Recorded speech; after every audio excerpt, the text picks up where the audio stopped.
Bonjour et bienvenue chez Amagraph Art, bienvenue dans cette nouvelle vidéo. J'espère que vous allez bien. Aujourd'hui je vous retrouve pour un projet que je ne sais pas trop comment appeler en fait. Il a l'avantage de pouvoir être réalisé avec à la base des carrés de 2 inches et demi ou avec des chutes de tissu si vous pouvez avec vos chutes de tissu faire des carrés de 2 inches et demi. Et on va créer des blocs comme cela.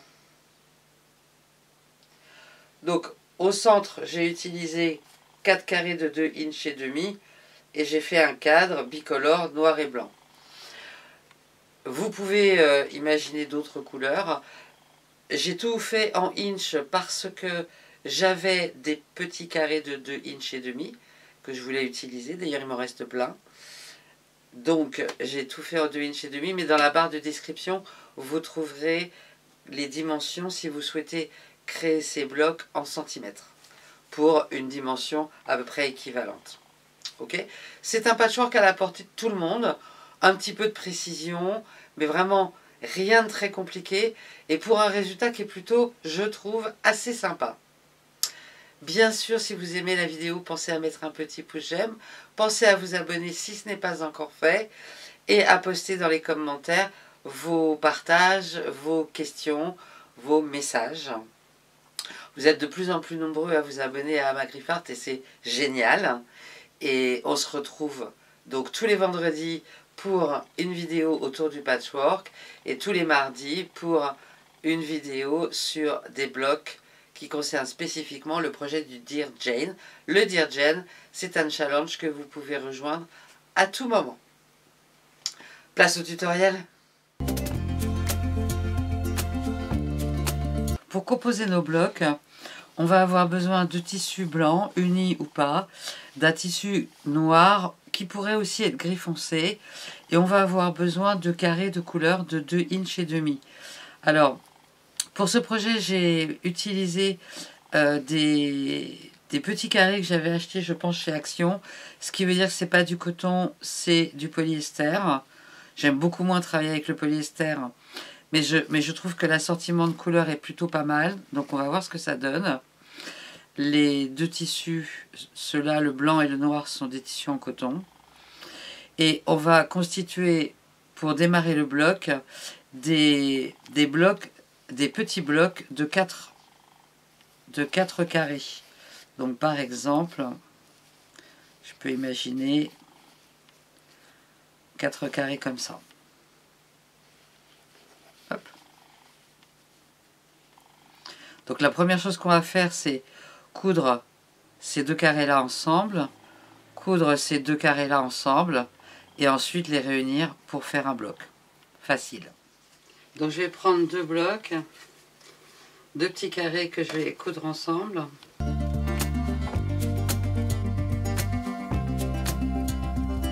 Et je vais enchaîner avec les deux suivants.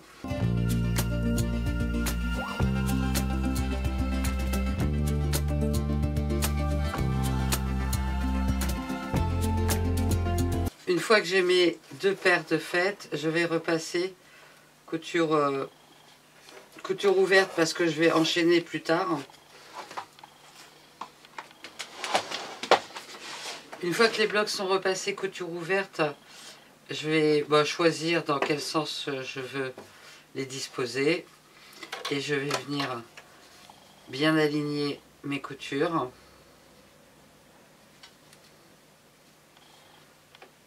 Comme c'est du polyester et que le polyester ça glisse,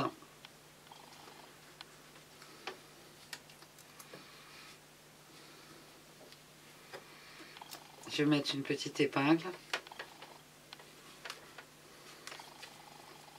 et on va coudre les deux demi ensemble.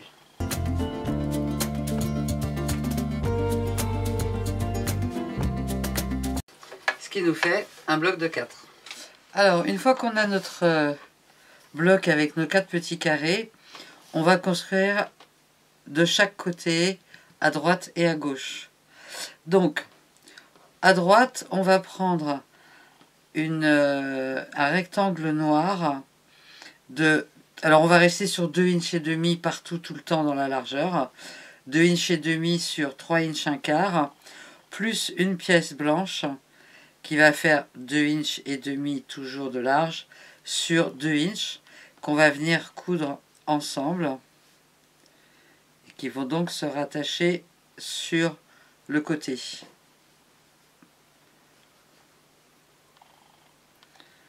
À peu près comme ça. De l'autre côté, on va mettre simplement une bande blanche qui va donc faire 2 inches et demi de large sur 4 inches et demi de longueur. 4 inches et demi parce que notre bloc fait 4 inches et demi. On va déjà construire ça. Une fois qu'on aura construit ça, on va pouvoir ajouter en haut une bande qui fera 8 inches et demi sur 2 inches et demi. Et en bas, on va ajouter, qu'on va coudre ensemble, une bande noire et une bande blanche. Donc la bande noire mesure 2 inches et demi sur 5 inches et la bande blanche mesure 2 inches et demi sur 4 inches. Et ça va nous donner notre bloc. Donc, première chose à faire, coudre ces deux pièces-là ensemble. Coudre ces deux pièces-là ensemble. Et après, on assemble là, on assemble en haut et on assemble en bas. Donc, je vais coudre ces pièces-là et je reviens.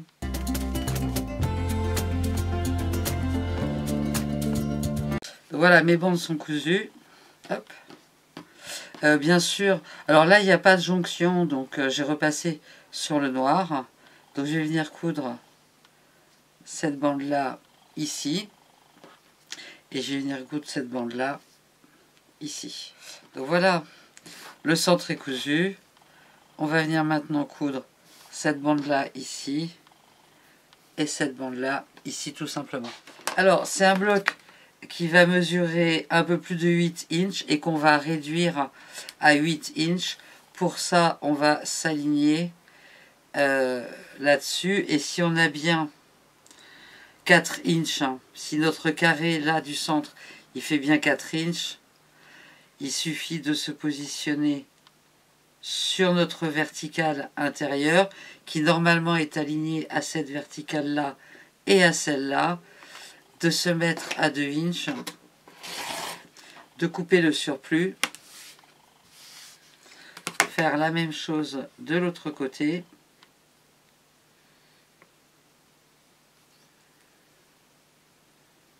aligner, aligner, aligner, je suis à 2 inches.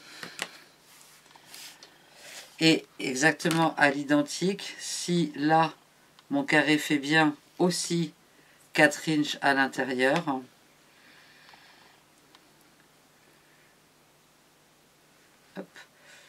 normalement, on devrait avoir un angle droit là qui nous permet de nous positionner correctement à 2 inches.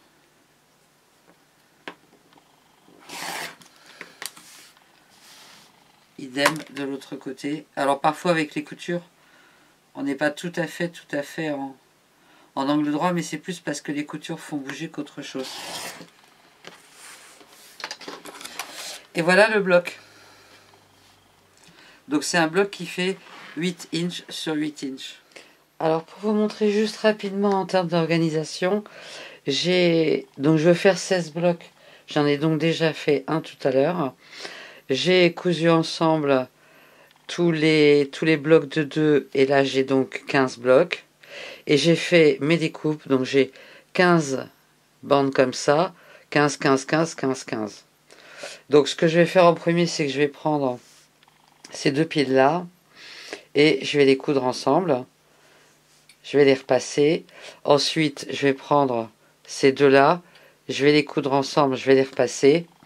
Et ensuite, même principe, je vais enchaîner, coudre toutes celles-là sur cette partie-là. Ensuite, coudre toutes celles-là sur cette partie-là, toutes celles-là là et toutes celles-là là. Voilà, c'est juste parce que ça permet de gagner du temps. Donc là, le fait que le bloc de 4 soit tous cousus et que toutes les découpes soient faites, ça permet juste de gagner du temps. Alors voilà, j'ai cousu chaque bloc, donc j'ai 16 blocs. Et après, avant de les assembler, eh bien, on a plein d'options possibles. La première option, c'est d'orienter les blocs tous dans le même sens. Donc par exemple, là j'ai mis l'angle noir sur la gauche. Mais évidemment qu'il peut être mis à un autre endroit. Je vais vous montrer. Et après, toutes les options sont possibles. Je regardais par exemple une option où, par exemple, on pourrait au centre imaginer former une grande croix. Et si on fait une croix au centre, on pourrait imaginer de ce fait partir sur l'idée, hop, de croix qui vont se poursuivre ensuite. Et donc il faut encore changer ces deux-là.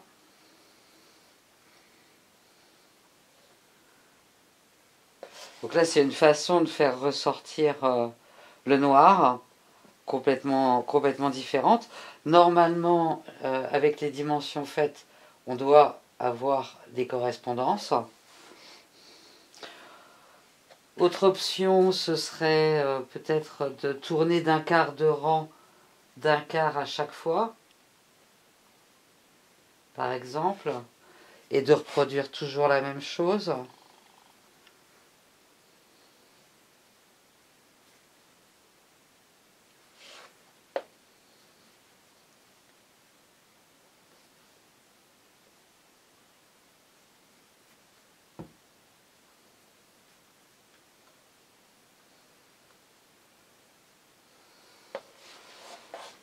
Voilà, ça c'est une autre option. Tout dépend si vous avez envie ou pas de vous embêter avec des jonctions. Je viens de faire un autre essai où je la en bas, en bas dans l'autre angle, en haut dans l'autre angle, et après j'ai inversé. Et je viens de me rendre compte que ça fait cette espèce d'escalier là, et que ça pourrait être intéressant de reproduire cet escalier. Donc je suis en train de regarder comment je peux le reproduire.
Ok, donc voilà une autre façon de faire. Et je pense que je vais partir sur cette façon-là.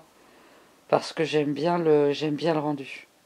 Alors, quelle que soit la façon que vous décidiez, quelle que soit l'orientation que vous souhaitez donner à vos pièces, pensez à prendre une photo avant de reprendre vos rangs.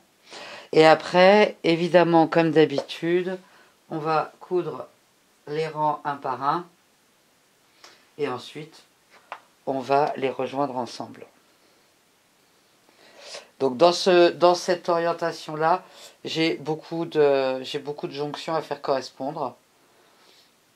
Mais bon, c'est ok, on va faire correspondre.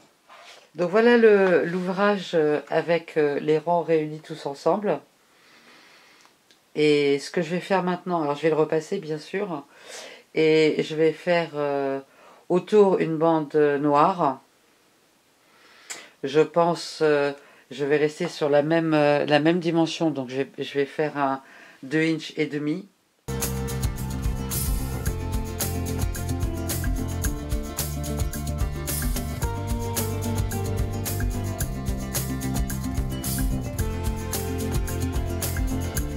Alors, voilà finalement le projet tel que je l'ai réalisé. Donc, j'ai choisi cette disposition-là que j'aimais bien. J'aime beaucoup ces espèces de marches là. Je ne sais pas si vous réalisez le projet, quelle disposition vous choisirez. Vous l'avez vu, il y a plein de possibilités et c'est aussi un des attraits de ce projet. Finalement, j'ai fait une bordure tout autour de 2 inches et demi. Et j'avais envisagé de faire une bordure ensuite plus large en réutilisant des carrés et en les mettant peut-être en forme de losange tout autour. Et en fait, je trouve que c'est vraiment suffisamment chargé comme ça et qu'une simple bande noire, ça permet de rehausser vraiment, de souligner, de rehausser le projet global. Et j'ai trouvé que ça avait pas de sens de faire plus. C'est une bonne dimension pour un centre de table, par exemple. Donc il me reste à faire le sandwich, le matelassage et la bordure. Je verrai ça dans un second temps. Je commence à avoir une pile d'ouvrages à terminer qui s'agrandit, mais pour l'instant c'est compliqué de tout gérer, de tout faire. Une vidéo le vendredi, une vidéo le mardi, plus ma vie. Donc c'est pas grave, je mets le matelassage un petit peu de côté sur certains projets. Et je pense que sur un projet comme ça, en termes de matelassage, on peut vraiment s'amuser. On peut s'amuser à faire des verticales, on peut s'amuser à faire des horizontales, on peut s'amuser à faire des diagonales. Et on peut aussi, de mon point de vue, s'amuser à faire quelque chose qui descend. Donc on a vraiment beaucoup de choix. Et on peut complètement casser le truc et faire des courbes aussi. Donc j'espère que ce projet vous a plu. Si c'est le cas, pensez à mettre un petit pouce j'aime, à vous abonner si ce n'est pas encore fait, et puis à poster dans les commentaires vos messages, vos questions ou toute autre proposition bienveillante. En attendant vendredi prochain, je vous souhaite une très bonne semaine. Prenez soin de vous. Bye bye.